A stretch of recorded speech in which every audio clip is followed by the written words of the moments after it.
Hey, what's up guys? Today I'll show you a fantasy action film, Along with the Gods, The Last 49 Days. Spoiler ahead, watch out and take care.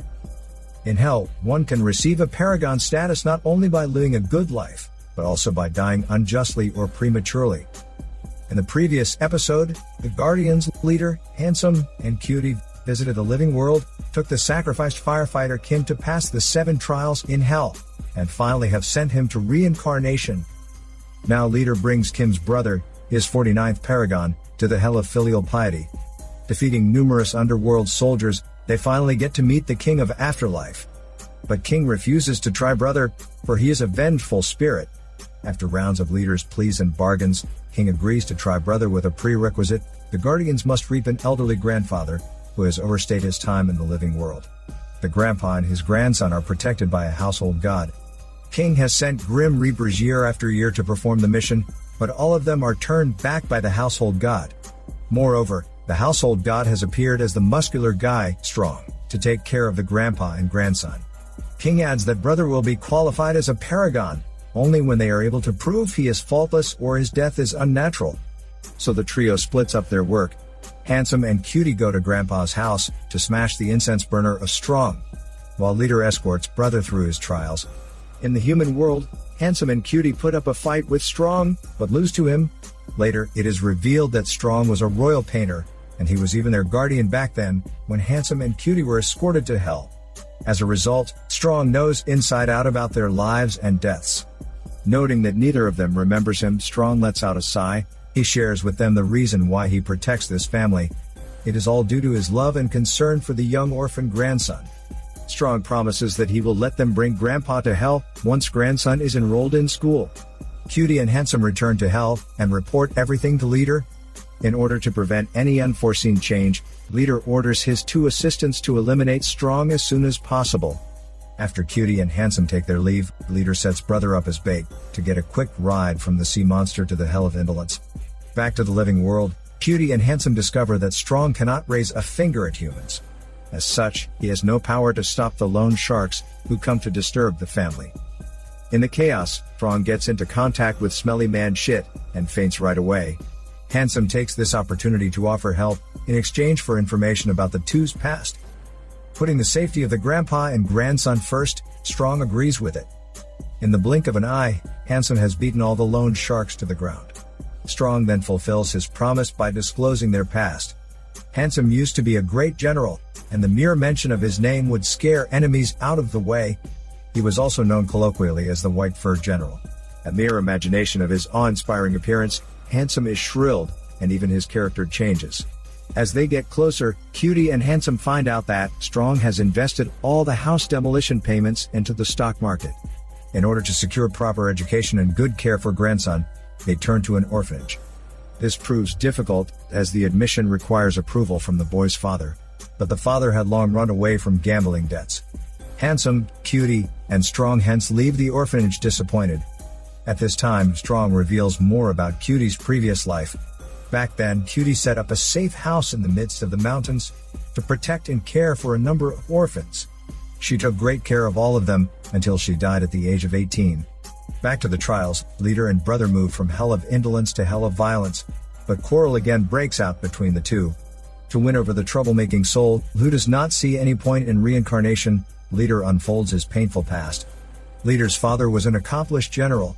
Once during a war, his father had adopted a boy whose parents had passed away. The father took care of the boy and taught him well. Leader did not understand why his father spent so much time and effort on the orphan, and he often bullied the adopted younger brother. The boy's skills gradually improved, until one day he easily overpowered Leader. But the jealous Leader cannot accept the fact that he lost to an outsider.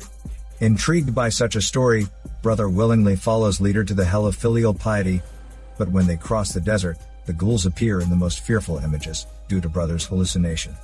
At once, the two are besieged and attacked by various kinds of dinosaurs. Even so, brother cannot stop his hallucination. In the end, Leader and brother are swallowed by a gigantic black dragon, emerged from underground. While chatting inside the stomach of the black dragon, brother manages to find out more about Leader's past life. Leader painfully recalls that his father loved the adopted brother much more, and even secretly entrusted the war to him. The battle was a failure, and only the brothers survived. His father and the 50,000 soldiers all died. Leader was then made as the next general to lead the army. Right then he sent the younger brother to the frontier as a form of punishment.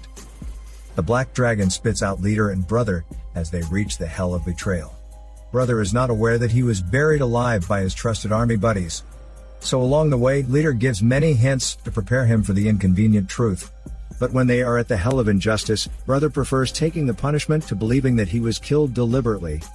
In order to support his statement, Leader requests to call up Junior as the witness. Unfortunately, before Junior gives a full account, time for Junior's stay in hell runs out, resulting in his death. Since no clear proof is provided, God of Injustice cannot issue any ruling. So he releases brother as suggested by Leader. Brother in turn cannot forgive Leader for causing Junior's death. While in the living world, they are getting some special assistance funds for Grandpa. However, Grandpa is too honest to pass the qualification interview.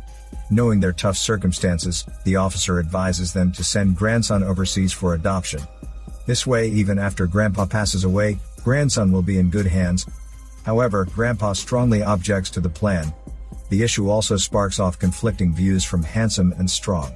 In their fierce argument, Cutie hears pieces about her past that is entangled with Handsome. Back then, the exile Cutie was captured by General Handsome. Handsome spared her life, feeling pity for her and the orphans she looked after. Since then, Handsome helped them out in many ways. Soon, he realized the orphans' parents were actually enemies, slaughtered by him in war. Resolute to make amends, he secretly shipped military food supply to them, and sent a false report to his superior. As far as she knows, Cutie cannot forgive Handsome so easily.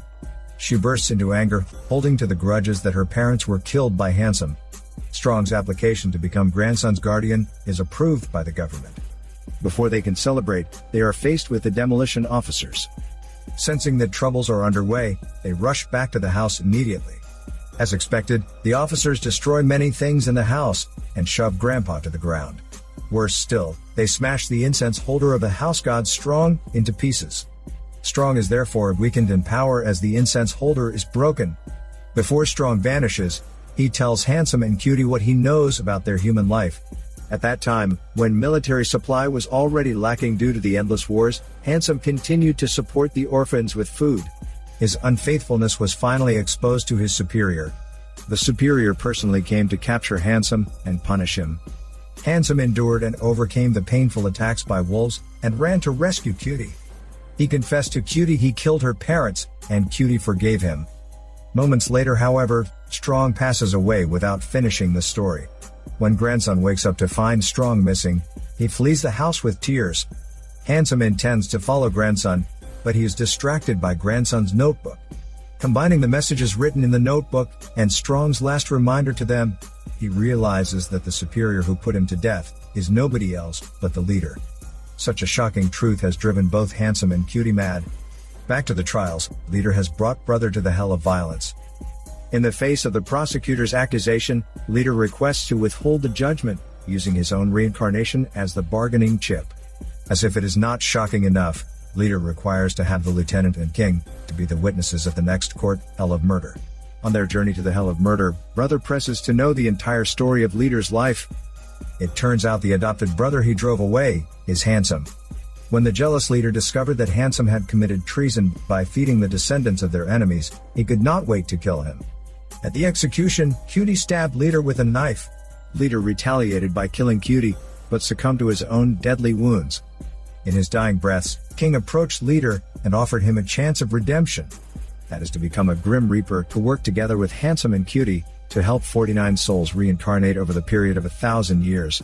However, while Handsome and Cutie's memories are erased, Leader's memory would be kept intact. Only when he accomplishes the Millennium Task, his memories will be cleared to enter the reincarnation.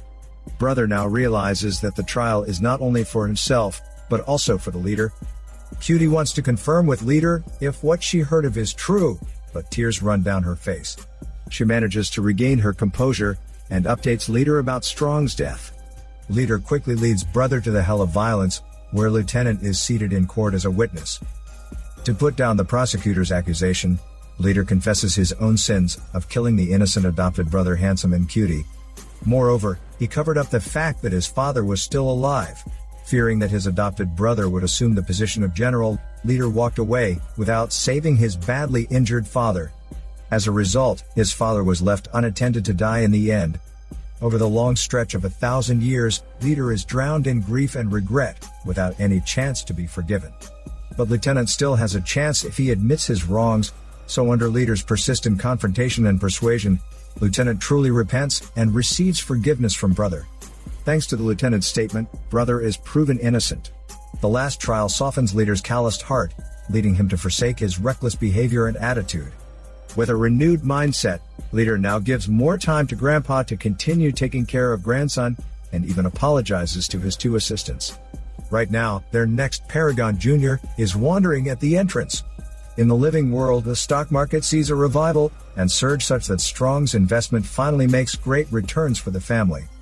At the portal of reincarnation, Brother accepts the King's offer to serve the underworld. But little does he know that King is actually the Leader's deceased father.